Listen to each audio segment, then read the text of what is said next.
Hey everybody, this is CPR43 with a brand new update for you guys. So here it is. This is what you guys have been waiting for so very long, and I'm sorry to keep you guys waiting, but this was a very interesting project, and it required lots of work, lots of attention, and that's why it took so long. So this is the my first ever full repaint, full redecal project, which has become CP3084, the Royal Canadian Pacific backup locomotive, as well as CP's heritage locomotive. Really the only heritage locomotive we've got, other than I think there's one CP ES44, which is still in the Vancouver 2010 Olympic scheme, and I guess that is considered a heritage locomotive too. But this is like the only real locomotive on the roster that is in heritage scheme. So I'll be honest with you guys, this is not the first place that I'm making the GP38-2 public. Yesterday when I had finished the unit, yesterday as in Friday, February 20th, I had once I saw everything was finished, I posted some photos onto the Facebook group Canadian Railway Modelers. We're there as of so far. I've been receiving some great feedback, comments, and likes. It's the people, or the modelers there, I should say, have been absolutely amazed at the fact that the model has been done using what they've called rattle cans as well as the microscale decals. And microscale is going to be a little bit flamed in this video because there have been a little bit of flaws in their work of this scheme.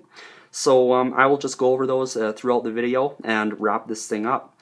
So I will start off at the front here. So this is where quite a bit of detail has been put into the locomotive. So I will show you guys that.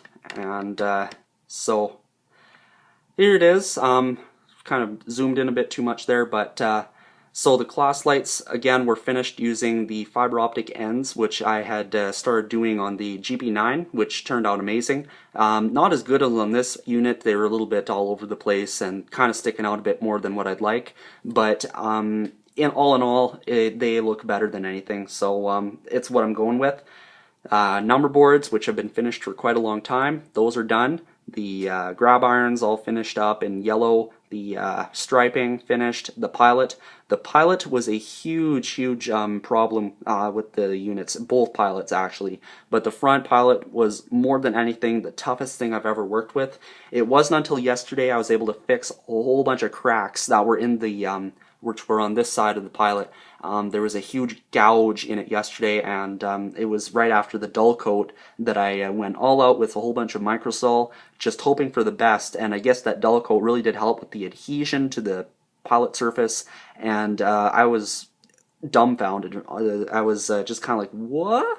When it was the cracks were starting to disappear, because I had like 3 or 4 cracks all over the place on this one, and that's a drawback with the microscale decals, is because they're thicker and it causes them to crack easier. So that's what happened there. But as you can see, there's a bit of a crack right here, but it's not a concern. I will fix that later. But yeah, I'm just happy with all these cracks are finished up and gone. So yeah.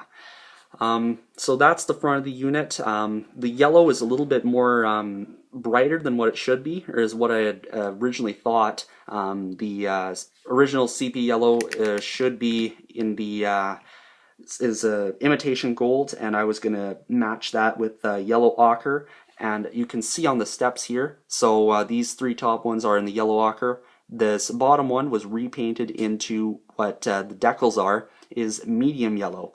So those are also a bit of a drawback, is because they're so bright, but what can you do? It's what you get with decals, I guess, and microscale was the only decals I could get, so there you go. So I did the little F here too, which indicates the front of the unit. That turned out nicely, and I also did all the painting on the handrails and everything. That was lots of fun. And let's see what else we can go over here. So there's the numbers and the lettering. Those are a little bit more browner than the maroon, but I'm not really going to make a fuss about that, because it is pretty good, very close. But I guess that's one thing that is a drawback in these decals. But yeah, a whole bunch of decaling done on the electrical cabinet and the blower housing. So flip this around to the rear now, where there's also a lot of detail done on this end. So there you guys go. So as you can see, there's some cracking in the rear pilot, but it's definitely not as bad as what happened on the front. Grab iron's all done. I had to fabricate some new ones, and there's also the rear number boards. A little bit of a story on the number boards here. The original lightable piece, which is right here, broke, and that was actually just trying to take it out after doing some testing, and I guess it was really weakening. I didn't notice that there was some cracks in it already, and it busted as soon as I started kind of putting a little bit of pressure on it. It was not enough pressure to actually break it, but there was some cracks in it that caused it to finally give out. So that's what happened. So instead I went with styrene, and I did my best to cut out some styrene covers on there, and they look good.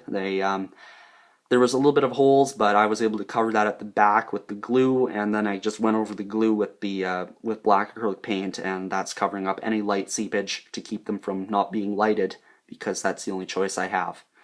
So those are all nice. I might have to redo them because there is some dim looks, but not a concern. Flip this to the other side here. So there you have it. Not really anything special on this side. You got the show you guys here, Sinclair antenna, and you got the horn and all those neat details. So quite happy with that. And now we return to the front of the unit. So yeah, it's been a long run, but really fun to do, and I'm very happy with how everything turned out. I just have to say thanks to everybody who's helped me and given me comments and feedback, tips, advice. Just huge thanks to those people, friends, and fellow modelers who have helped me out in this project. So I will now show you guys the SD40 which I have. So I will zoom out more, and I will let you guys be the judges in this contrast look. So there's a manufacturer's model type done by Ather and RTR, and then here's my model. So you can be the judges. There are both have their flaws, both have their nice precise looks too, so you can be the judges there. I'm gonna leave you at that. I hope you guys enjoyed the new GP38, and I look forward to getting the other videos out, as well as showing you guys the new lighting upgrades that I've done. That will be for another video. And yeah, I hope you guys enjoyed it, and I look forward to hearing your comments. Please comment. I really want to hear your feedback, and any comments that you have, please post in the comments below. So that is it, and I hope you guys enjoyed. I'll see you next time. This is CPR43, and good luck.